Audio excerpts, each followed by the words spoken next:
여러분 혹시 이런 생각 해보신 적 있으신가요? 은퇴한 지 어느덧 몇 년이 흘렀는데 내 삶이 앞으로 어떤 모습으로 달라질지 막막하다. 아직은 괜찮은데 앞으로 10년 후엔 나는 어떤 모습일까 두려움이 앞선다. 사실 이 고민은 누구에게나 찾아오는 현실입니다.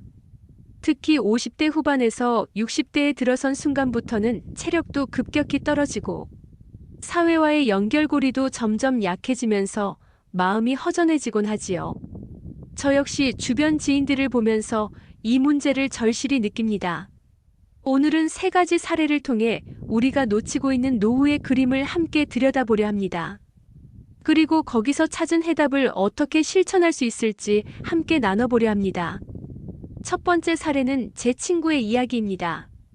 이 친구는 대기업에서 30년 넘게 일하다가 예순에 퇴직했습니다. 처음에는 오히려 마음이 가벼웠다고 합니다. 출근하지 않아도 되고 아침에 늦잠도 잘 수 있으니까요. 하지만 몇 달이 지나자 상황이 달라졌습니다. 하루 종일 집에만 있다 보니 아내와 부딪히는 일이 잦아졌습니다. 경제적인 부분도 문제였습니다. 연금은 아직 개시되지 않았고 모아둔 퇴직금은 손떼기가 두려워 그대로 묵혀두었지요. 그러다 보니 생활비는 줄여야 했고 작은 지출에도 예민해졌습니다. 몸은 멀쩡했지만 마음은 점점 쪼그라들더라는 겁니다. 이 친구가 깨달은 건 단순했습니다. 돈보다 더 무서운 건 의미 없는 하루하루라는 사실입니다. 그 뒤 그는 동네 도서관에서 어르신 독서 지도를 시작했습니다. 큰 돈은 벌지 못했지만 하루가 채워지고 사람들과 웃으며 이야기 나눌 수 있다는 게 삶을 다시 살아나게 했다고 말합니다. 두 번째 사례는 제 이웃 아주머니 이야기입니다. 65이 되던 해 병원에서 당뇨와 고혈압 진단을 받았습니다. 평생 특별히 아프지 않다고 생각했기에 충격이 컸습니다. 무엇보다 약값과 정기검진 비용이 생활비에 큰 부담이 되었지요. 그러다 보니 모아둔 돈이 금세 줄어드는 걸 보면서 불안감이 커졌습니다. 하지만 다행히도 이분은 지역보건소 프로그램을 알게 되었습니다. 운동교실과 식습관 관리 프로그램이 무료로 제공되었고 거기서 만난 동년배 친구들과 함께 생활 습관을 고치면서 건강이 많이 나아졌습니다. 지금은 약도 줄고 체력도 좋아져서 동네 산책 모임을 이끌고 있습니다. 이분은 말합니다. 돈이 많아서가 아니라 내 몸을 관리할 수 있는 지식을 갖추는 게 진짜 노후의 보험이라고요. 세 번째 사례는 제 선배 이야기입니다. 이분은 70이 되었을 때 황혼 이혼을 겪었습니다. 젊었을 때는 일에 매달리느라 가족과 시간을 많이 보내지 못했고 정년 이후에는 집에서 어색한 시간을 보내다 결국 갈라서게 된 겁니다. 혼자가 되고 나니 더 크게 다가온 건 외로움이었습니다. 아무리 연금이 나오고 집이 있어도 마음을 나눌 사람이 없으니 밥 한 끼가 쓰디쓰더라는 얘기를 들려줬습니다. 하지만 이 선배는 거기서 주저앉지 않았습니다. 지역 시니어 봉사단체에 가입해서 어린 학생들을 돌보고 같은 세대와 함께 봉사활동을 하면서 새로운 관계를 맺게 되었지요. 지금은 오히려 전보다 활력이 넘치고 얼굴도 환해졌습니다. 인생 후반에도 다시 관계를 만들어갈 수 있다는 걸 보여준 사례입니다. 이 세 가지 이야기를 통해 우리는 중요한 사실을 알 수 있습니다. 첫째, 돈만 있다고 되는 게 아니라 하루를 어떻게 채우느냐가 중요하다.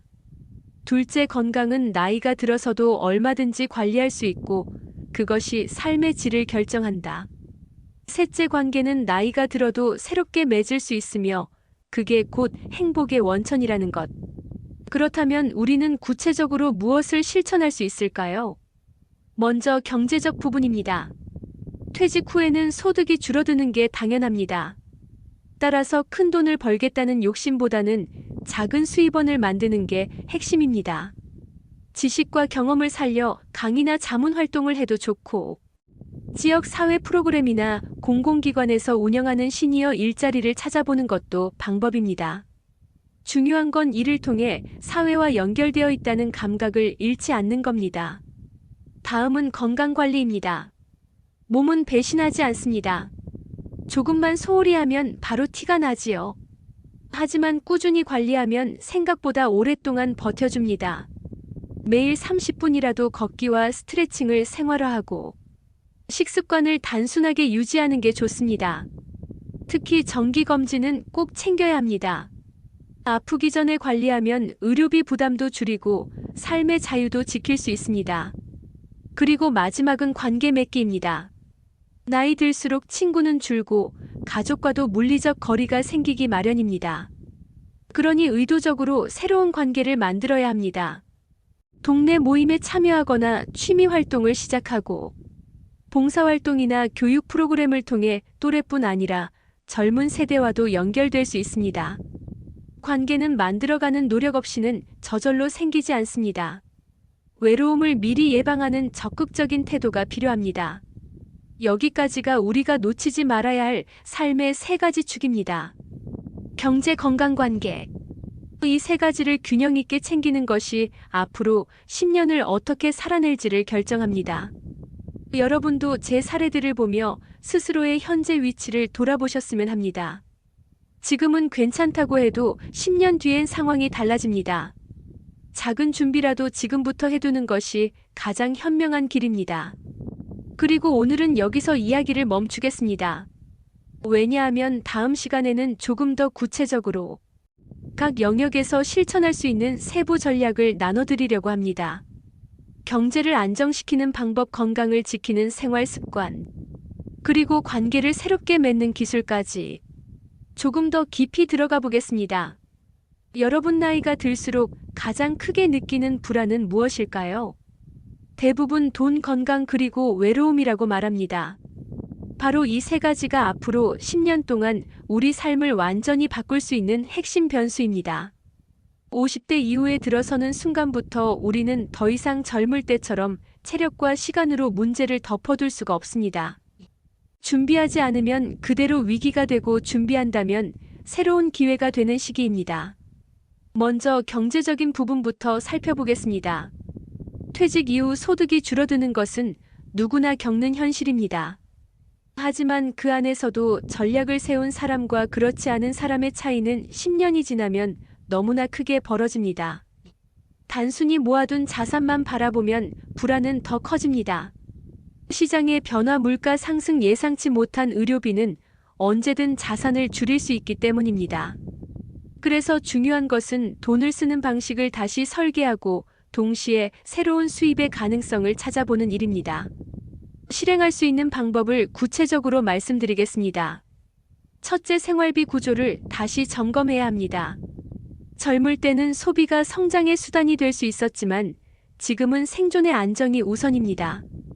고정 지출을 최소화하는 것이 핵심입니다. 보험료, 통신비, 자동차 유지비 같은 항목들을 꼼꼼히 살펴 불필요한 부분을 줄이는 것이 출발점입니다. 둘째, 연금을 적극적으로 활용하는 것입니다. 국민연금은 기본이고 퇴직연금과 개인연금도 언제 어떻게 받을지 계획을 세워야 합니다. 주택을 보유했다면 주택연금 역시 고려할 수 있습니다. 셋째, 소득을 완전히 끊지 않는 것입니다. 소일거리를 넘어서 자신이 가진 경험을 활용할 수 있는 일을 찾아보는 것이 바람직합니다. 지식 강의, 글쓰기, 멘토링 같은 활동은 큰 돈은 아니더라도 삶에 의미를 주고 안정감을 더해줍니다. 다음으로 건강 전략입니다. 몸은 나이가 들수록 관리하지 않으면 바로 신호를 보냅니다. 그리고 한번 잃은 건강은 쉽게 돌아오지 않습니다. 따라서 체력을 유지하는 습관을 만드는 것이 앞으로 10년을 좌우합니다. 구체적인 방법은 어렵지 않습니다. 매일 걷기를 생활화해야 합니다. 비싼 운동기구나 헬스장이 필요하지 않습니다. 가까운 공원이나 집 앞을 하루 30분 이상 걸으면 충분합니다. 근력 운동도 꼭 필요합니다.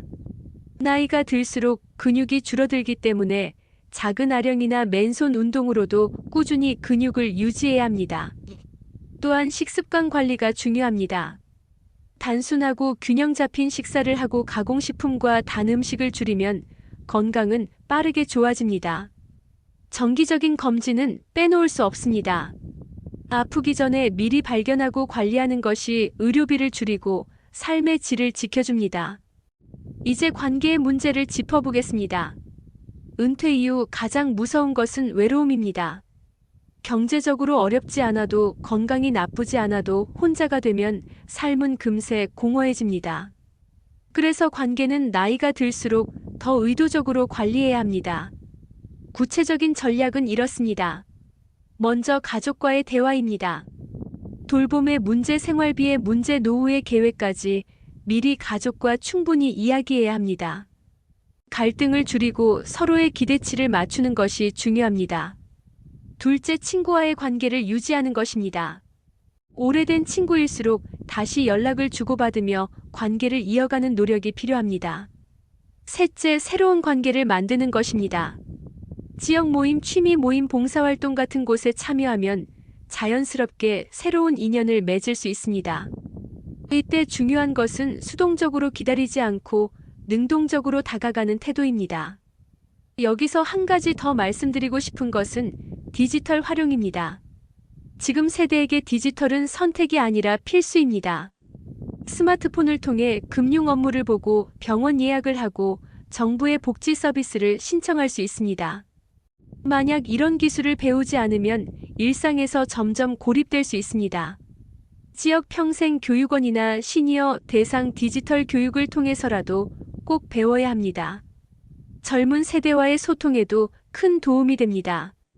결국 우리가 준비해야 할 것은 경제, 건강, 관계, 디지털 4가지입니다. 이 4가지가 균형을 이루면 앞으로 10년은 훨씬 더 안정적이고 풍요롭게 흘러갑니다. 그리고 이 준비는 거창한 것이 아닙니다.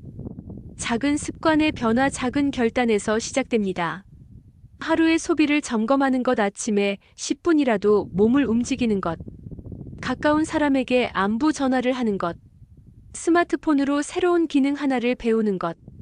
이 모든 것들이 쌓여서 10년 후의 모습을 바꿔놓습니다. 여러분, 지금 이 순간이 바로 시작할 가장 좋은 시점입니다. 나이가 들었다고 늦은 것이 아닙니다. 앞으로 10년을 어떻게 보내느냐에 따라 여러분의 노후는 전혀 다른 풍경이 될 수 있습니다. 막연한 두려움으로 시간을 보내지 마시고 작은 것부터 실행해 보시기 바랍니다.